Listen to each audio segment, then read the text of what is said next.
Hello guys, for today's video gagawa tayo ng Brazo de Mercedes cake. At ito'y level up naman tayo. Ayan, natikman ko na rin at matamas masyado yung niya, yema fillings, ay yema niya on top. And then yung pinaka merang niya is sakto lang kasi binawasan ko yung sugar niya dahil nga matamis na yung yema natin. So, nandyan naman sa taas yung description box o description para malaman nyo kung paano yung paggawa. So, ayan lang. After niya, nilagyan ko lang siya ng cornstarch para yun na magiging hold niya doon kapag naluto na siya. Ayan, kapag nakita nyo naman consistency na medyo matigas na kapag ito'y ginamitan nyo na ng mixer.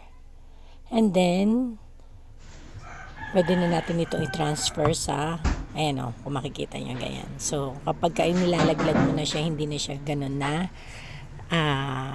pwede na natin ito lulutuin. So, nagawa ko na rin itong yema. So, yung egg yolk lang ito, and then butter, and then condense. Ayan. So, pwede na natin isa lang itong merang. So, 150 degree lang ito ha guys. Tapos niligyan ko lang ng pinaka-design niya kung ano yung dating ano. Ayan. So, salang na natin ito guys. Ay, niligyan ko pa pala siya ng design. Makikita niyo yung ginawa ko yan. Dahil wala pa ako masyadong kutsilyo na lang ginawa. Ayan na ang ating naluto. So, ang ganda-ganda niya guys. Ayan. So, lalagay naman natin yung pinaka-topping niya, yung cake. Dahil wala akong pan-design pa. Siyempre, nag-start pa lang naman tayo. Yan ang aking finished product. Ito ang aking yema. Brazo de Mercedes. Diba guys? Level up na tayo.